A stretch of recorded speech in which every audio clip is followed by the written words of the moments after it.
Som. A paz do Senhor Jesus, boa noite. Aqui mais uma vez para compartilhar com vocês a palavra do Senhor através do estudo bíblico. Ficamos aí um tempo sem ter, né, de acordo com as programações da igreja, mas graças a Deus estamos retomando aí para a honra e glória do Senhor Jesus. Para você que está acessando a primeira vez o estudo bíblico através do YouTube, eu sou a pastora Maruza, e eu congrego em Coti e faço parte da Igreja Evangélica Palavra Eterna para estar aqui compartilhando esse tempo de estudo. Amém? Então vamos agradecer ao Senhor, eu quero orar com você. Pai, nesta hora eu quero te louvar e te agradecer pela oportunidade que o Senhor nos concede de estar mais uma vez juntos, meditando, estudando, crescendo, ó Deus, em graça e sabedoria através da Tua palavra. Eu peço agora que tudo aquilo, ó Deus, que possa nos distrair, seja retirado. Que nós possamos estar aqui, Senhor, centrados e focados em tudo o que o Senhor quer nos ensinar e nos direcionar. Eu te agradeço, Senhor, por este tempo. E eu creio, Senhor Deus, que nós vamos estar juntos aqui aprendendo mais e mais de Ti. Em nome de Jesus, amém. Amém? Então, dando sequência aqui ao tema de visão versus provisão, né? Que é onde eu aprendo do que a palavra me ensina, o que ela me traz de visão aberta, eu recebo a provisão. Né? Então, como eu já havia dito, quem não sabe aonde quer chegar, não tem provisão para chegar no lugar. Então, eu preciso saber o que eu quero, saber como devo me portar, para que eu tenha os recursos, para que eu tenha também os conhecimentos, para que eu tenha tudo aquilo que é necessário para alcançar. Antes, eu preciso conhecer a visão de Deus sobre os assuntos. Então, a ideia, a gente está trabalhando nos livros, né, que foram escritos pelo apóstolo Paulo. Eu estou retomando aqui. A última carta que nós estudamos foi Romanos. Hoje eu quero estudar com vocês Gálatas e tentar trazer aí uma segunda parte da visão versus a provisão daquilo que Deus quis ensinar para nós e deixou registrado através do apóstolo Paulo, que escreveu as cartas paulinas. Amém? Então eu quero começar já abrindo o livro de Gálatas, uma carta direcionada pelo apóstolo Paulo. Nós vamos ler aí o capítulo 1, a partir do versículo 6. No capítulo 1, do 1 ao 5 são as saudações, né, os cumprimentos de Paulo à igreja na Galácia. Ele sempre está direcionando as cartas para as igrejas. E agora Paulo fala no 1, versículo 6, nós vamos ler aqui, que diz assim, 1:6. Estou muito surpreso em ver que vocês estão passando tão depressa daquele que os chamou na graça de Cristo para outro evangelho. Vamos continuar. E diz assim, o qual, na verdade, não é outro, porém há alguns que estão perturbando vocês e querem perverter o evangelho de Cristo. Vou continuar mais um pouquinho, vamos ler até o 10. Mas ainda que nós, ou mesmo um anjo vindo do céu, pregue a vocês um evangelho diferente daquele que temos pregado, que seja anátema. Como já dissemos, e agora repito, se alguém está pregando a vocês um evangelho diferente daquele que já receberam, que seja anátema de novo. Por acaso eu procuro agora o favor das pessoas ou o favor de Deus? Ou procuro agradar pessoas? Se ainda estivesse procurando agradar pessoas, eu não seria servo de Cristo. Então, a carta aos Gálatas, a igreja de Galácia, é um alerta. Por quê? Porque o apóstolo Paulo já havia levado o evangelho verdadeiro, que é o evangelho de Cristo, através da sua morte, através da graça que é alcançada pela cruz, pelo sacrifício de cruz. Mas, depois que ele se retirou, outras pessoas estiveram ali tentando enganar essa igreja. Então, essa carta é um alerta à igreja, que nós venhamos ser alertados, então, ter essa visão aberta que Paulo vai dar através dessa carta para Gálatas. Qual é o primeiro alerta? Que ele fala que ele está surpreso, ele usa até mesmo o termo muito surpreso, que eles já estão deixando a verdade que lhes foi ensinada, considerando pessoas mais do que a Deus. Foi o que a gente leu aí dos versículos do capítulo 1, dos versículos 6 ao 10. Então, ele está dizendo assim, muito me surpreende que eu já tenho ensinado a verdade, que pareça que essa verdade tenha sido entendida por vocês, e agora vocês estão se deixando enganar por pessoas que querem levar um outro evangelho, que não é esse que eu ensinei. Através do quê? Através da morte de Jesus Cristo, através da graça. E por que ele fala isso? Porque aqui em Gálatas, o que estava acontecendo? Estavam se levantando falsos profetas, querendo dizer o seguinte, que deveria ser mantida a circuncisão, que era o sacrifício da lei, né, do prepúcio, e eles estavam, na verdade, querendo manter a forma da lei lá sem a graça do Senhor. E eles estavam querendo impor legalismo, religião de volta. Qual é o alerta? Muitas vezes nós conhecemos o Senhor e a liberdade que há nele. E nós vamos ver aqui no livro de Gálatas que o Senhor vai deixar registrado através de Paulo 18 vezes a palavra liberdade no Espírito.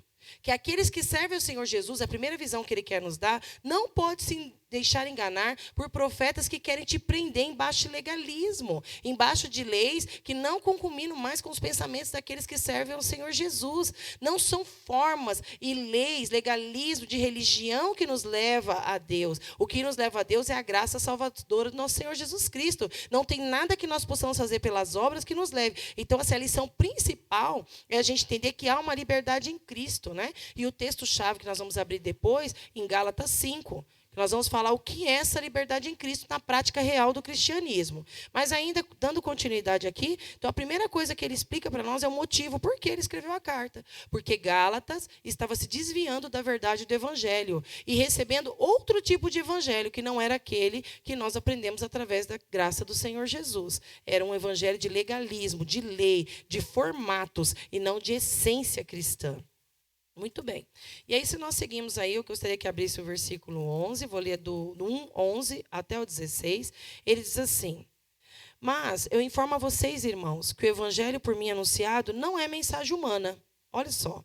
Porque eu não recebi de ser algum humano, nem me foi ensinado, mas eu o recebi mediante a revelação de Jesus Cristo. Porque vocês ouviram qual foi no passado o meu modo de agir no judaísmo, como de forma violenta eu perseguia a igreja de Deus e procurava destruí-la. E na minha nação, quanto ao judaísmo, eu levava vantagem sobre muitos da minha idade, sendo extremamente zeloso nas tradições dos meus pais. Mas quando Deus, que me separou antes de eu nascer, me chamou pela sua graça, achou por bem revelar seu Filho em mim. Filho com F maiúsculo, está falando de Jesus, para que eu pregasse entre os gentios, e eu não fui imediatamente consultar outras pessoas. Então, olha só o que ele está falando. Eu quero avisar para vocês, igreja, que apesar de eu ter sido um perseguidor, eu quero lembrar vocês, eu era um homem muito instruído dentro da lei, muito instruído no judaísmo, conhecia perfeitamente o que a gente chama de Alcorão. Mas, mesmo assim, eu não usei o meu dom humano para tentar convencê-los. Tudo que eu falei não vem de alguém que me ensinou. Tudo que eu falei, o apóstolo Paulo está falando, vem de Jesus, do Filho com F maiúsculo, que me revelou. E eu, ao ouvi-lo, para poder passar para vocês, não fui consultar outros, porque eu sabia, eu tinha certeza que era ele. É isso que ele está dizendo. O que ele está tentando nos ensinar? A gente discernir os ensinamentos que nós recebemos. Porque hoje em dia, muitas pessoas, elas têm buscado muitas fontes. Possivelmente Gálatas não tinha internet, né, claro, mas estava dando ouvidos a muitas fontes. E essas fontes estavam pervertendo o evangelho verdadeiro. Isso gera confusão. Nós temos que testificar a verdade da palavra através do Filho de Deus e da manifestação do seu Espírito. Não é gerar confusão de buscar um monte de fonte, um monte de ensinamento e ficar confuso sobre o que eu devo e o que não devo. É o que a palavra diz, através da revelação do Espírito Santo. É a verdade que está revelada na palavra, não é sobre formas. Porque a gente fica confuso, igreja X, igreja Y, faz assim, A, B. E o que a palavra diz? Examina na palavra. É isso que o apóstolo Paulo está querendo alertar a Gálatas. Está falando assim, olha, vocês estão se perdendo do evangelho verdadeiro porque vocês estão dando ouvido a pessoas. Vocês estão dando ouvido a formatos, está chamando a atenção de vocês a forma. Vocês estão dando ouvido mais ao odre do que percebendo o vinho que está dentro dele. O vinho é a essência. E a essência tem que ser Cristo. Ainda que pareça ter uma boa aparência, um bom conhecimento, ele está dando testemunho dele como eu tenho, por ser judeu e conhecer, eu não ousei falar de mim mesmo. Falei daquilo que Cristo me revelou. Podendo falar no conhecimento humano, tendo habilidade para isso. Então é isso que ele está alertando o gado. Vocês estão se perdendo porque está dando ouvido a formas e pessoas. Muito bem. Então vamos seguir aí para a gente entender por que ele alerta a igreja aí. Amém? Então, ainda no Gálatas, no capítulo 1 de Gálatas, eu quero ler do versículo 18 em diante, que diz assim, eu estou quebrando para ficar mais fácil. O nosso testemunho, vamos lá, ele vai falar sobre o testemunho dele. Passado 3 anos, eu fui a Jerusalém para me encontrar com Cefas e fiquei 15 dias com ele. Pode seguir um pouquinho, vou até o 24. Eu não vi outro apóstolo a não ser Tiago, o irmão do Senhor. Ora, a respeito do que eu estou escrevendo a vocês, eu afirmo diante de Deus que eu não estou mentindo. Depois fui para as regiões da Síria e da Cilícia. E não era conhecido pessoalmente pelas igrejas da Judéia que estão em Cristo. Mas, olha o que ele fala, ouviram somente dizer, aquele que antes nos perseguia, agora prega a fé que no passado procurava destruir. Vamos até aí. O que Paulo quer alertar? Ele quer dizer o seguinte, presta atenção. Quem for te ensinar, quem for dar um ensinamento, uma instrução, você tem que discernir o seguinte, aprende, igreja. O testemunho da pessoa vai anteceder a ela. Paulo está dizendo que quando ele ia pregar, ainda que ele chegasse num lugar que as pessoas não o tinham visto pessoalmente, conheciam quem ele era. Eles diziam, é aquele que antes perseguia os cristãos, mas agora, pela fé, prega a eles. Ou seja, o testemunho tem que anteceder a pessoa. Nós não podemos dar ouvido a qualquer pessoa. Nós precisamos discernir o testemunho de vida dela, se bate com aquilo que ela está ensinando. Então, ele está colocando para nós aqui. Nós temos que discernir isso. Por quê? Porque, às vezes, a pessoa está querendo te convencer de algo que nem ela pratica. E aí, nós temos que ter o discernimento, examinar isso na palavra. Agora, se ela não tem a prática, é ela com Deus. Mas ele falou, ele se defendeu. Ele falou, não estou mentindo. Porque ele tinha essa moral para passar, né? E graças a Deus por isso, que Deus ainda tem na terra homens e mulheres que fazem jus à palavra de Deus. E vem de nós não nos deixar enganar, não nos deixar confundir, não ficar buscando na quantidade de fontes que nós temos hoje a possibilidade, coisas que confundam a nossa mente e o nosso coração. A internet tem muito material, mas nem tudo, por exemplo, que está dentro do YouTube é bom. Como é que eu vou saber se é verdade ou é mentira? É discernindo através da palavra. Se eu não compreendo, quem eu vou chamar para poder me ajudar a compreender aquilo que está ensinando, para ver se é correto ou não? Homens de boa fama, que era o caso dele. Antes perseguia, mas agora o testemunho prova que pela fé ele leva a verdade. Então tem uma instrução para a gente não se perder como igreja aí, bem forte, no capítulo 1, uma advertência para a gente não se desviar do evangelho verdadeiro. Ele está nos alertando como igreja, porque nesses dias, se naquela época sem internet já era assim, imagina agora. E aí, seguindo, eu quero seguir com vocês, capítulo 2. Eu vou abrir no versículo 1, né? E que vai falar o quê?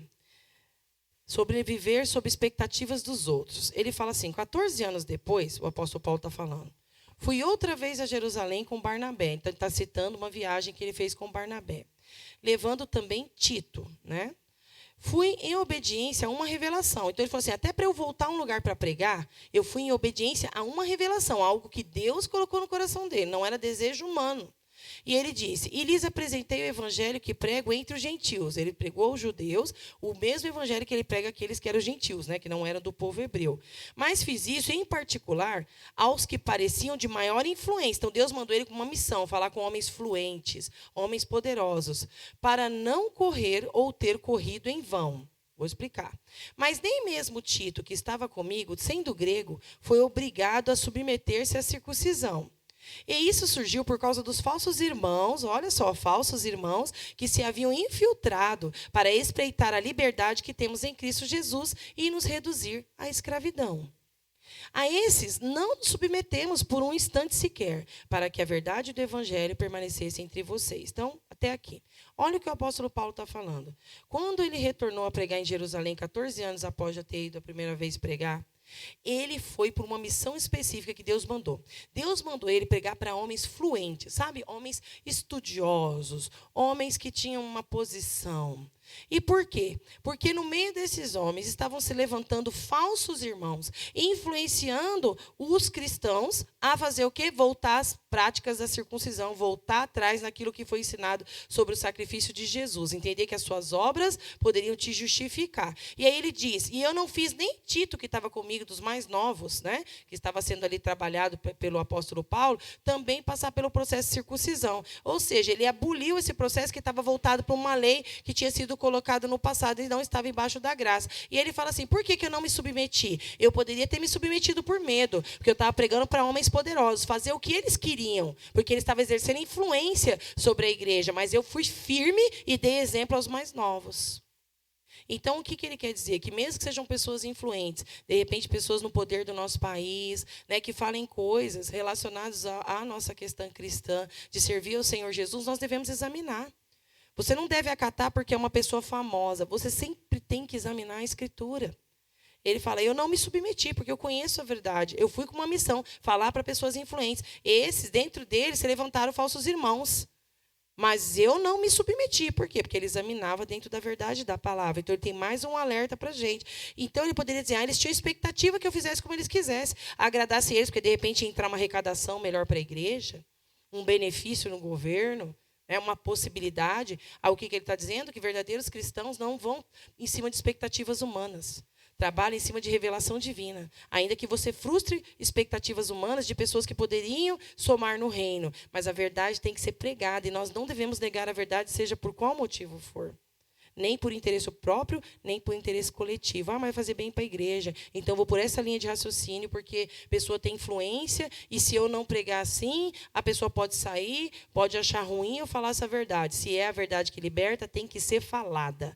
Ele está nos ensinando. Nós temos que ter posição forte, independente de quem está ali nos confrontando e fazendo com que, de repente, a gente pense diferente sobre um assunto que já está claro para nós na palavra.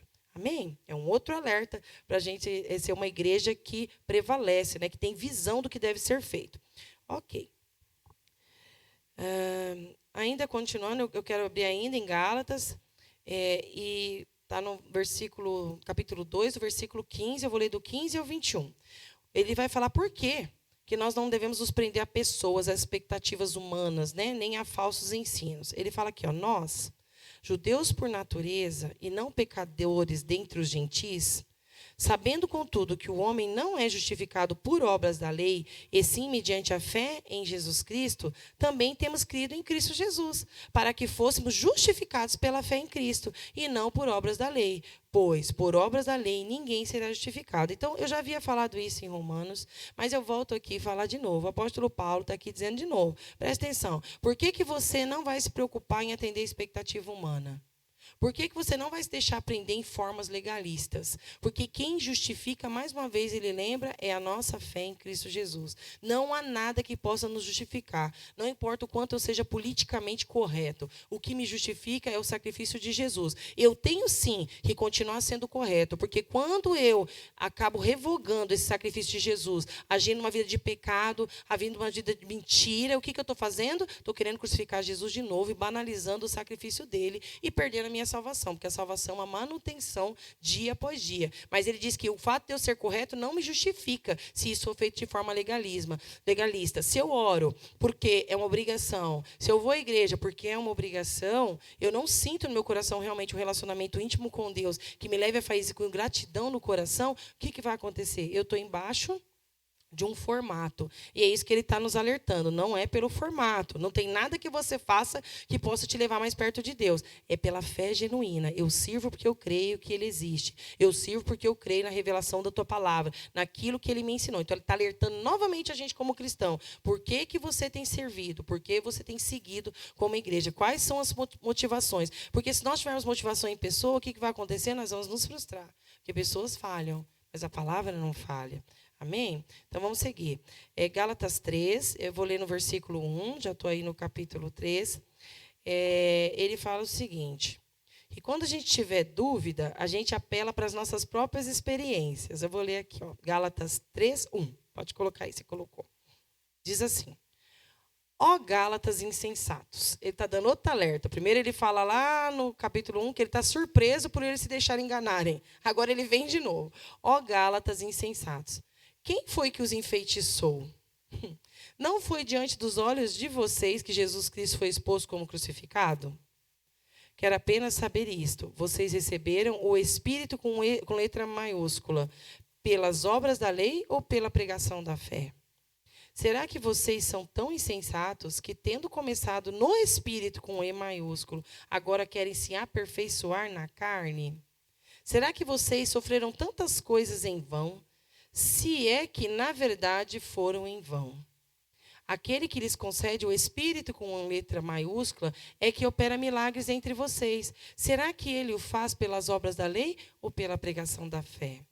Aí ele vai dar aqui o exemplo de Abraão, né? É o caso de Abraão, que creu em Deus, e isso lhe foi atribuído para justiça. Pode parar aí. O que ele está falando? Ele está falando assim, olha, se você está com dúvida do que eu estou falando, para e pensa. Você foi alcançado pelas obras da sua carne, pelo que foi feito por você mesmo, ou pela fé que você professou em Cristo Jesus? Aí ele fala assim, será que tudo que vocês já viram, porque na época, né, boa parte deles haviam... A Carta de Gálatas, ela é escrita 52 anos depois de Cristo, mas muitos ainda eram vivos, porque naquela época as pessoas viviam bastante tempo e tinham visto Jesus ser crucificado, conheceram todo o processo de morte e ressurreição. Então ele está falando assim, vocês viram Jesus ser crucificado, e mesmo assim, ele sendo crucificado, tendo o relato da ressurreição dele, os milagres que aconteceram através dos seus apóstolos, né? O próprio apóstolo Pedro, ele fala, mesmo assim vocês são insensatos a pensar que não é pela fé no sacrifício dele, se vocês mesmos podem fazer essas obras pela sua ação carnal. Ele está lembrando. Então, o que é que nós temos que fazer? Aqui é claro que, diferente da igreja de Gálatas, nós não estávamos lá quando Jesus foi fisicamente crucificado. Mas o que ele está querendo alertar a gente aqui como igreja contemporânea, né? A igreja dos dias de hoje? Nós temos que lembrar. A palavra diz, em Lamentações 3, que nós devemos lembrar aquilo que nos traz esperança. Quando nós estamos assim, desanimados de servir, pesados por causa dos formatos, ou de repente seguindo muitas fontes, buscando em vários lugares, nós temos que lembrar o que é que nos trouxe a fé em Jesus Cristo. A palavra diz que nós não devemos esquecer os benefícios que o Senhor nos fez. Lamentações fala assim, eu quero trazer à memória aquilo que te dá esperança. Como é bom pertencer a um Deus de amor. Então ele está tentando lembrar eles, fala, vocês viram o sacrifício, vocês passaram por perseguição, sofreram tantas coisas, agora querem engessar a igreja com formatos, ouvindo pessoas que são irmãos mentirosos, que têm se levantado com influência para poder gerar benefício. Presta atenção. É isso que ele está alertando a nós.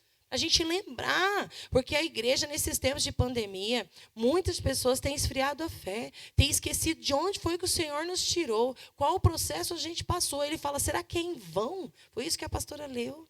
Será que é em vão tudo que você passou até aqui para você olhar como se nada mais disso valesse a pena e buscar outras fontes que geram confusão à sua mente? Ouvir de outros um evangelho que não é o evangelho. É um alerta para nós, né? Abrindo a nossa visão sobre a influência que nós temos sofrido. Aí eu quero continuar ainda. Ele fala assim que nós precisamos compreender quem somos. Gálatas 4, do 1 ao 7. Quando algo tentar nos enganar, nós precisamos lembrar. Então, Gálatas 4, 1 ao 7 vai falar de identidade. Olha o que ele diz. Eu digo, porém, o seguinte. Durante o tempo em que o herdeiro é menor de idade, em nada ele difere de um escravo, mesmo sendo senhor de tudo. Mas está sob tutores e curadores até o tempo predeterminado pelo pai. Assim também nós, agora ele está dando um exemplo, quando éramos menores, vamos ler aí, éramos novos na fé, chegamos assim novinho na igreja, e estávamos escravizados aos rudimentos do mundo, ou seja, chegamos escravos do modelo do mundo. Aí ele fala assim, pode passar mais um pouquinho.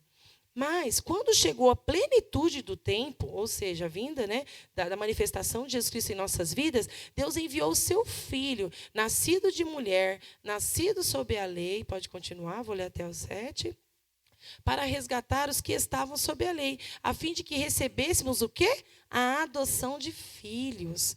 E porque vocês são filhos, Deus enviou o Espírito com letra maiúscula de seu Filho com F maiúsculo ao nosso coração. E esse Espírito clama, Abba, Pai. Assim você já não é mais escravo, porém é filho, e sendo filho também é herdeiro de Deus. O que ele está falando? Quando nós chegamos na igreja, assim como os galácios, né? Nós chegamos como menores de idade. Menores de idade não têm direito sobre as posses dos seus pais, administrar os recursos, responder por si mesmo. Por isso que ele fala que é como um escravo, né? Não que a gente escravize os menores, mas ele não tem direito sobre nada. Nós chegamos assim diante da presença do Senhor, mas a partir do momento que nós recebemos a Cristo pela fé, Ele nos deu o direito de ser chamados filhos de Deus por adoção. E Ele fala, então, haja como um filho de Deus, e não como um escravo que se prende a modelos, que se prende a formatos humanos, porque não examina a Escritura e não conhece a verdade. E aí aceita modelos que têm sido impostos sem examinar, porque a palavra do Senhor é que é a verdade, ela que é o nosso modelo de fé. Então, Ele está falando, pare de agir como um escravo na mente, que está acertando influência de coisas que não vêm de Deus. Ele falou, quando chegamos presos dos rudimentos do mundo. O que é o rudimento do mundo? O modelo do mundo. No mundo, as coisas erradas para nós estavam certo. Mas a partir do momento que eu conheço a verdade, eu tenho que praticar a verdade. Eu não posso estar dentro da igreja querendo ser chamado de filho de Deus e agindo como um escravo do mundo. Agindo como um menor inconsequente, que não mede as consequências, porque é menor de idade, entendeu? Se vai preso é mais leve, né? Vamos dizer assim. A gente age assim no reino espiritual.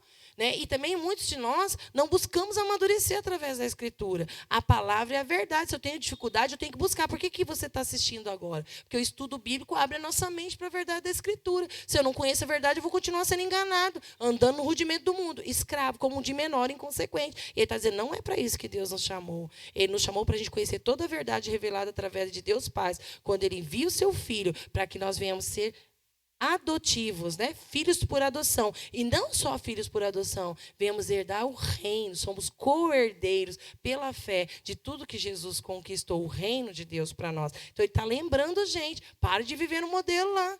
Você não é mais criança, você não é mais escravo do mundo. Por que você está preso nas coisas que ainda não batem com a verdade da palavra? É isso que ele está dizendo a Gálatas. Amém?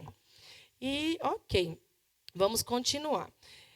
Ele também fala que uma vez que eu entendo a minha identidade, eu quero abrir Gálatas 4 ainda, do versículo 12 em diante. Ele fala, a partir do momento que eu entendo a minha identidade, olha como que é claro. Ele diz, ele entende, o apóstolo Paulo, quando ele está fazendo o registro, ele entende a sua identidade.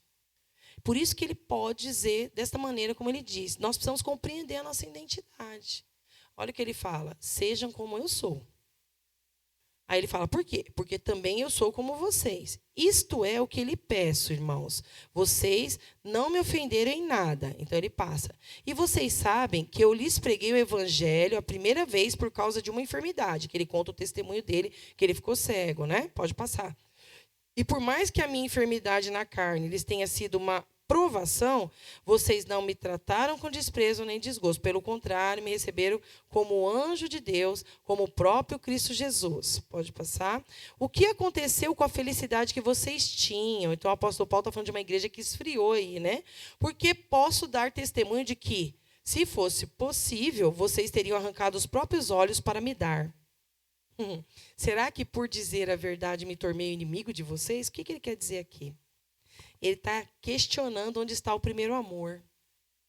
Ele está dizendo assim, olha, quando eu preguei a primeira vez a vocês, né, e eu cheguei nessa situação, né, testemunhando da minha enfermidade, do que eu passei, vocês compadeceram com tanto amor de mim, que era como se vocês pudessem arrancar os olhos de vocês e me dar pela situação que eu estava passando. E aí eu quero saber o que aconteceu. Agora, porque eu sou um pregador da verdade, vocês não me amam mais? Vocês estão me perseguindo ou não querem aceitar o que eu falo? O que ele quer dizer assim? Que a falta de maturidade da igreja, quando ela está sendo enganada, ela está se deixando levar por outros caminhos, por outros evangelhos, que não é o evangelho de Cristo, a verdade que liberta, faz com que ela se afaste daquele que prega a verdade. Quando, na verdade, o que ela deveria fazer? Eu e você, como igreja, deveríamos examinar a verdade e não questionar aquele que prega a verdade. Porque é mais fácil eu me afastar daquilo que eu não quero aceitar do que eu ir buscar a verdade e me confrontar no meu erro. Então, ele meio que, ironicamente, ele fala, não entendi. Vocês me amavam, queria até arrancar os olhos para dar para mim no meu lugar, e agora, porque eu estou pregando a verdade, eu virei inimigo de vocês? Então, compreendam. Quem ensina o evangelho, quem leva a verdade, você deve ser uma pessoa que leva a verdade, às vezes vai criar inimizade. Mas você tem que ter consciência clara de que você está levando a verdade que liberta. E se o outro está gerando inimizade pela verdade, é ele com Deus. É esse alerta que ele está dando aqui. Amém? Ok. Eu quero ler também, ainda no capítulo 4, Gálatas 4, 21. E ele fala assim, olha, digam-me vocês, os que querem estar sob a lei, será que vocês não ouvem o que a lei diz? Está perguntando, pode passar. Vou até o finalzinho. Pois está escrito que Abraão teve 2 filhos, um da mulher escrava e o outro da mulher livre. O filho da escrava nasceu segundo a carne. O filho da mulher livre nasceu mediante a promessa. Estas coisas são alegóricas, porque essas mulheres são 2 alianças. Uma se refere ao Monte Sinai, que gera para a escravidão, e esta é Agar. Ora, Agar é o Monte Sinai, na Arábia, e corresponde a Jerusalém atual, que está em escravidão com os seus filhos. Mas Jerusalém lá de cima é livre, e ela é nossa mãe. Porque está escrito, alegre-se, ó estéril, você que não dá à luz, exulte e grite, você que não sente dores de parto, porque os filhos da mulher abandonada são mais numerosos do que os filhos da que tem marido. Quero ler até aí. Bem? Então, o que ele está dizendo aqui? Ele está fazendo nessa parte do capítulo, ele está fazendo uma análise alegórica. O que é alegoria na Bíblia? A alegoria na Bíblia não é igual a alegoria de escola de samba, né? Aqueles carrinhos. Apesar que aqueles carros lá que eles fazem nas escolas de samba são para ilustrar algo. Tá? Mas, no caso da Bíblia, é uma ilustração que ele traz para a gente pensar. Ele está fazendo assim, eu não acredito que vocês querem ser como Agar. Agar, ela teve um filho forçada. Ela teve que se deitar com seu senhor e teve Ismael. Ismael representa o Monte Sinai. O Monte Sinai representa as leis judaicas que eram colocadas sem a graça para poder forçar os homens a obedecer. Mas boa parte deles não obedeciam com o coração verdadeiramente livre. Então, o que acontecia? Acabava obedecendo pela motivação errada.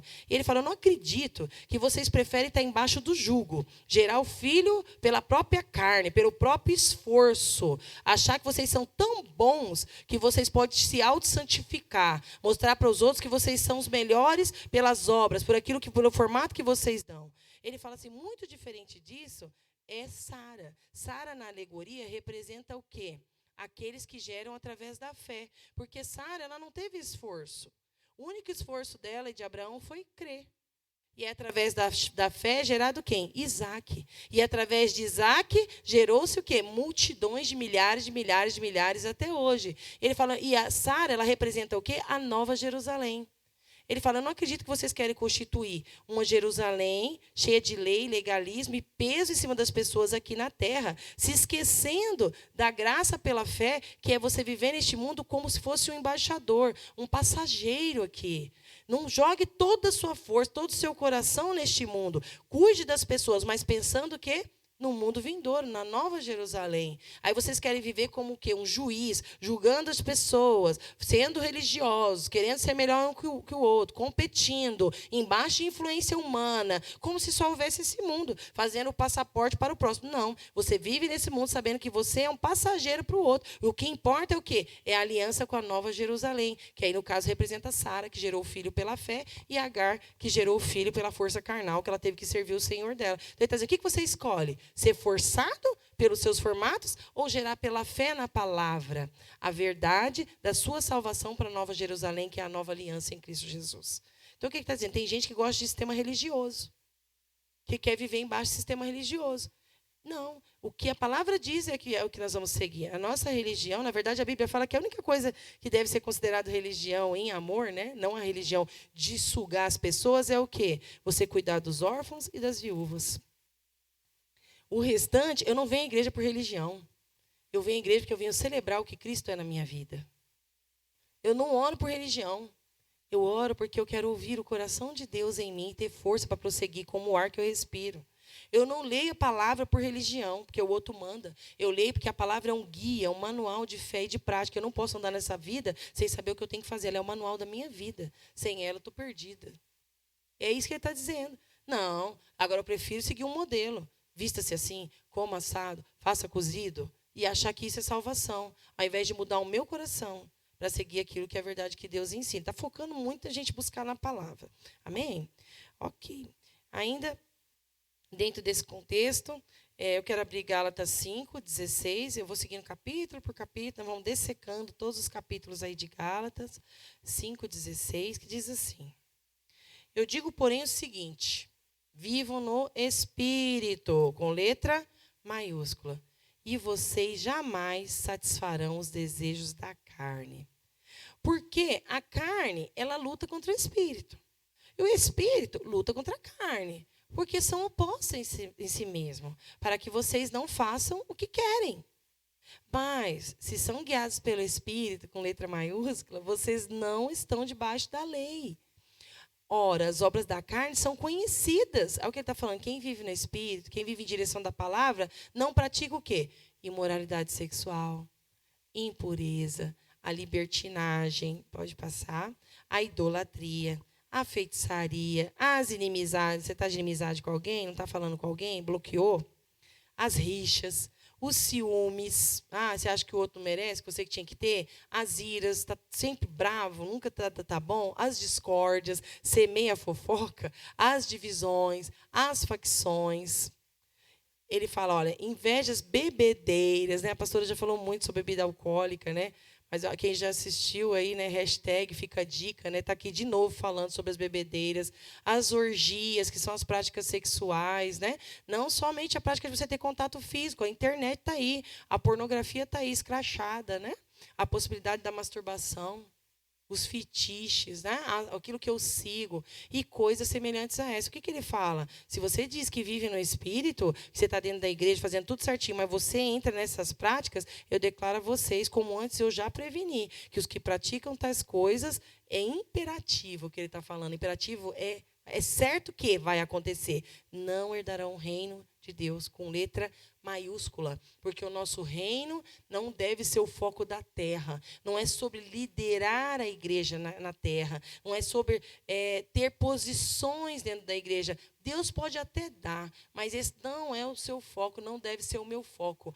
O nosso foco é não praticar coisas que impeçam nós de herdarmos o reino de Deus e examinar na Escritura as coisas que Deus chama de coisas que nós não devemos praticar. E examinar nós mesmos, como a gente sempre lê lá na Santa Ceia, né? Examine, pois o homem é si mesmo. Lá vem eu de novo, que é Coríntios. Por quê? Porque se a gente não examina, eu costumo dizer, às vezes quando eu, o Reinaldo, praticamos alguma coisa assim, por ocasião, não por hábito, mas de repente a gente erra numa ação, fala, Senhor, tem misericórdia, nos perdoe. Aí eu viro para o Reinaldo e falo, meu Deus, Reinaldo, se agora eu tivesse infartado, eu tinha ido para o inferno. Por quê? Porque eu estava dentro da prática dessas coisas. Eu percebo que fiz uma coisa por acidente, mas que pode entrar em uma dessas. Por exemplo, uma maledicência, fazer um comentário ruim de alguém. Eu tenho que me arrepender na hora e corrigir e não tornar. Porque se eu torno e continuo, significa que aquilo não foi um acidente. E aí aquilo é uma prática. E se é uma prática, não teve arrependimento quando eu pedi perdão para Deus, pedi perdão para a pessoa. E aí realmente eu estou faldada a não herdar o reino com um R maiúsculo, que não é esse reino aqui de ser o pastor presidente, de ser líder, de ter cargo, de ser reconhecido pelo louvor, de ser reconhecido na célula, ser reconhecido como bom cristão. Não tem nada a ver com isso. Isso aí é uma prática de fé que nós temos que seguir para que a gente alcance o reino de Deus. Eu não tenho que fazer por causa do cargo, por causa desse reino, reinar aqui, querer a aspiração de aparecer. É isso que Paulo está falando. Tem outras passagens que ele diz que diminua eu para que Cristo cresça em mim. Ele está ensinando a gente o que é ser um cristão verdadeiro, para que a gente consiga suportar os dias maus e os enganadores que têm se levantado em tudo quanto é fonte. Amém? Então, eu fui aí, né? No capítulo 5, li aí a partir do 16 até o 26, você encontra essa orientação que ele traz para nós. Ok? Muito bem. Agora eu quero entrar em Gálatas 6.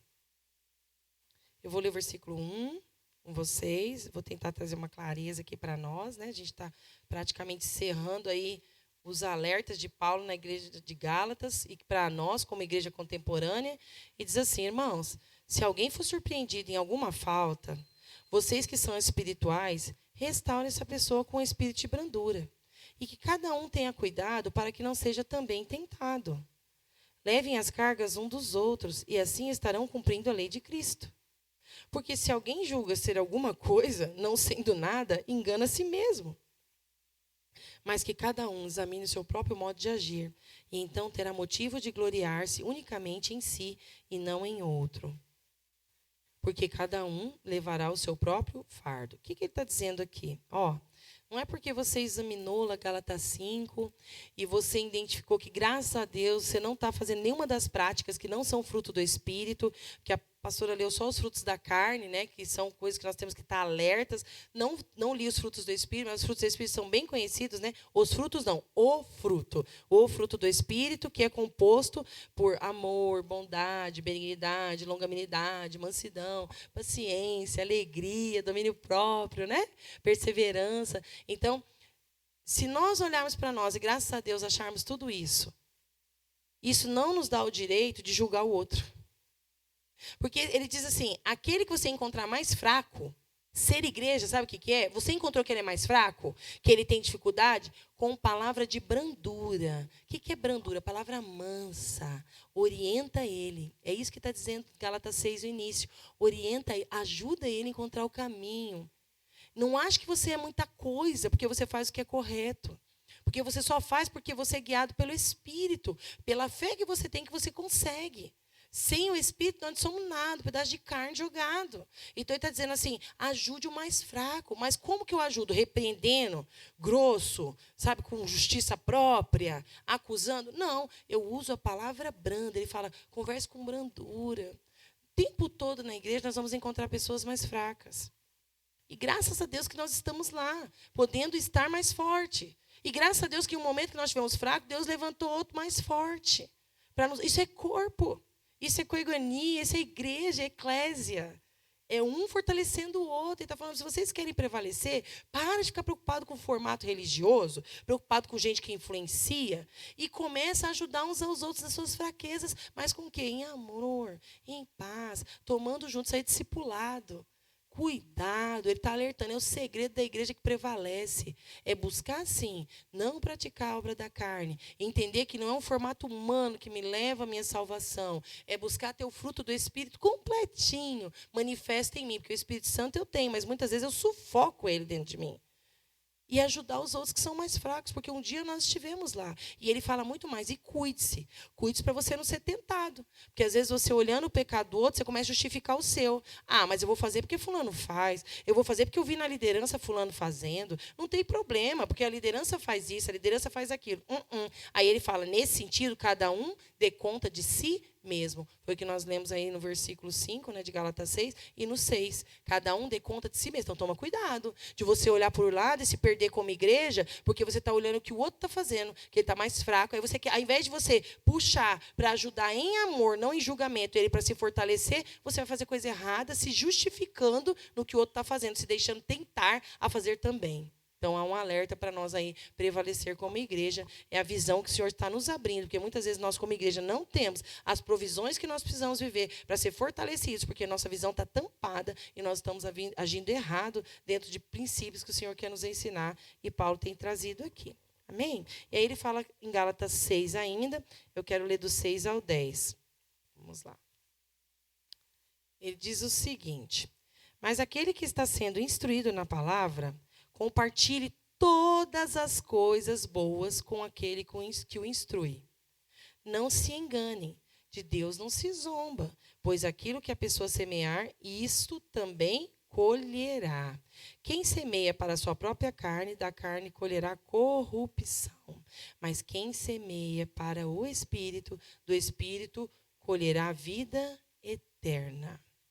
E não nos cansemos de fazer o bem, porque no tempo certo faremos a colheita, se não desanimarmos. Mais um. Por isso, enquanto tivermos oportunidade, façamos o bem a todos, mas principalmente aos da família da fé. Então, tem um outro ensinamento aqui, uma visão de como ser igreja. Ele fala assim, toma cuidado. Toma cuidado, porque ele fala assim, tudo que você semear, você vai colher, não se engane. Seja verdadeiro um para com o outro. Não tente enganar a Deus. Às vezes a gente pensa, a gente engana as pessoas, mas como nós vamos enganar a Deus? O pastor pergunta, tudo bem? Sua casa está tudo bem? Seu casamento está jóia? Aí ele está dizendo que quando a gente não fala a verdade para aquele que nos instrui, para aquele que Deus levantou para andar conosco em instrução da palavra, nós estamos zombando de Deus. E ele está falando, de Deus não se zomba. Que como você acha que pode enganar o homem, se você não pode enganar a Deus, que constituiu o homem? Aí ele fala, cuidado, de Deus não se zomba. Aquilo que você semear, você vai colher. Se você está semeando mentira na carne, se você está dissimulando coisas que você precisava ser tratado, se você está enganando, é na carne que você vai colher. E o que eu colho na carne? Na carne eu colho morte. Eu não colho vida. Ele fala, semeie no Espírito. Fale a verdade. Procure a manifestação da bondade. Ande voltado para o bem. E sempre que você puder, faça o bem. E ele fala mais. Faça principalmente a família da fé. Tem gente que fala assim, eu ajudo todo mundo. A igreja não, porque a igreja está cheia de hipócrita. Não, eu até dou, levo. Não, eu não vou levar meus recursos para a igreja, meu dinheiro, seja o que for, porque na igreja está cheio de ladrão, na igreja dos crentes. E a pessoa frequenta a igreja, mas ficou traumatizada com situações de mau testemunho de outros, e aí deixou de semear no reino. Não, eu prefiro ajudar um estranho do que semear dentro da igreja. Ele falou, não é assim, você faz o bem, principalmente à família da fé. O que ele está dizendo? Adianta você entrar e sair da igreja, entrar e sair da célula, entrar e sair das comunhões, entrar e sair das reuniões, e não perceber a necessidade de quem está ao seu lado? Isso não é ser igreja. Procure fazer o bem. Procure oportunidade, principalmente, ele está dizendo, de fazer o bem às famílias da fé. É a igreja. É a igreja. Se a igreja fizesse mais isso, nós seríamos a igreja primitiva nos dias atuais, contemporâneos. Como que a igreja primitiva agia lá em Atos dos Apóstolos? Tudo em comum, fazendo o bem um para com o outro, repartindo tudo, perseverando unânimes na oração, na palavra, estava sempre junto comendo, um ajudando o outro, meu é o seu é o meu, você precisou, estamos juntos. Mas por quê? Porque eram verdadeiros. Então, aqui fica um recado para nós. Não se engane enganando pessoas, porque você acha que engana a pessoa. Pode enganar, mas de Deus não se zomba. Não adianta eu achar que estou falando que estou servindo de um jeito, estou indo de outro, achando que Deus não está vendo. Deus sabe. Não se engane. Ele fala, corrija-se. Faça o bem, principalmente a família da fé. Amém? E para a gente terminar, Gálatas 6, do 11 em diante, ele vai dar alguns conselhos finais, né? Aí ele é tão emblemático que ele escreve assim, veja que com letras grandes, eu imagino, né, se tivesse lá um computador, era uma caixa alta, sabe, assim, a letra maior e mais forte lá do computador, ele fez a carta. Mas como não tinha, ele realmente usou os escribas, né, que eram as impressoras da época, as pessoas que escreviam os papiros, e falou, essa parte eu quero que escreve com letra grande. E aí eu digo mais, é que ele fala assim, eu vou fazer de próprio punho, porque Paulo, ele era letrado. Né? Então, ele sabia escrever. E aí, o que ele fala? Todos os que querem ostentar-se na carne. Ele já falou tanto de você não agir pela sua própria vontade, mas agora com letra grande, para terminar, ele reforça. Esses querem obrigar vocês a se deixarem circuncidar e age assim somente para não serem perseguidos por causa da cruz de Cristo. Pois nem mesmo os que se deixam circuncidar guardam a lei, mas os que querem apenas que vocês se submetam à circuncisão, para que eles possam se gloriar na carne de vocês. Mas, longe de mim, gloriar-me, senão na cruz do nosso Senhor Jesus Cristo, pelo qual o mundo está crucificado para mim, e eu estou crucificado para o mundo. Pode seguir? Pois nem a circuncisão é coisa alguma, nem a incircuncisão, mas o ser nova criatura que interessa. Olha o que ele está falando aqui.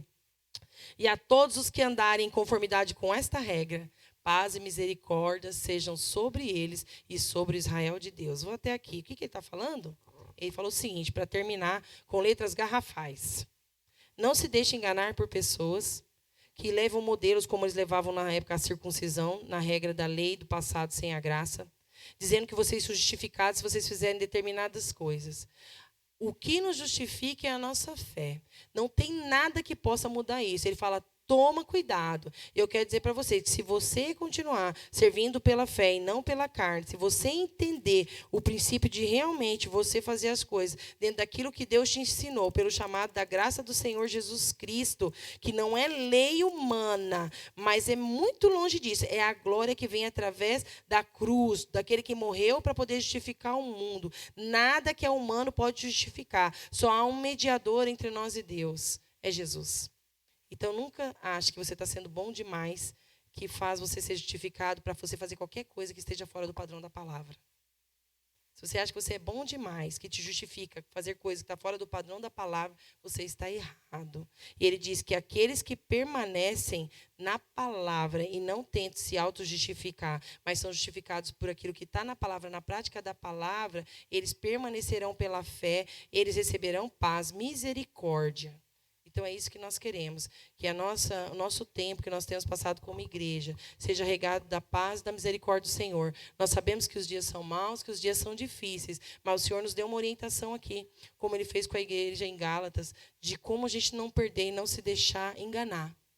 Então aqui eu quero orar, agradecer a Deus por esta carta, por essa direção, de a gente não aceitar um evangelho que não seja o evangelho verdadeiro. A gente não aceitar viver embaixo de uma prática que desvia o reino de Deus de nós. E também que nós venhamos estender a mão para ajudar o mais fraco. Não acusar e nem olhar. Seja esse acima de você numa hierarquia ou abaixo. Porque ele não está falando do reino aqui. Ele está falando do reino lá. Então, todos nós que estamos no reino aqui, perante ele, nessa carta, ele está dizendo, todos nós estamos na mesma questão, no mesmo caminho. Não tem melhor ou pior. É um fortalecendo o outro. E aí ele passa a ser alerta e pede para eles não mais se deixarem enganar. Então, que a gente não venha se enganar por falsos direcionamentos e por coisas que as pessoas têm tentado levantar para roubar aquilo que Deus tem para nós. Amém? Então, eu quero louvar o Senhor através de uma oração agora, né? E louvar pela sua vida, por estar esse tempo comigo, compartilhando esse estudo. Que Deus abençoe muito você, que você possa prosseguir aí, estudando e crescendo com graça, sabedoria. Eu também, que nós não venhamos desanimar, mas venhamos persistir em fazer o bem e aprender mais da palavra.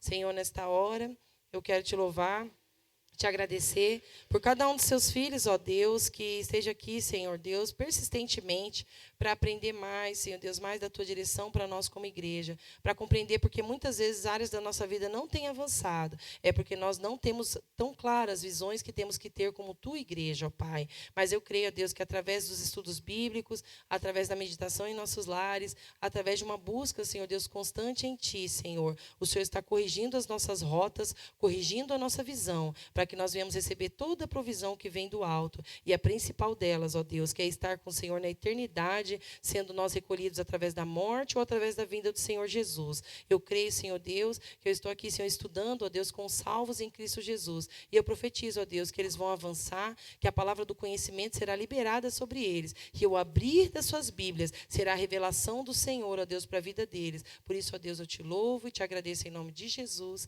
Amém. Que Deus abençoe. Obrigada e até a próxima, né?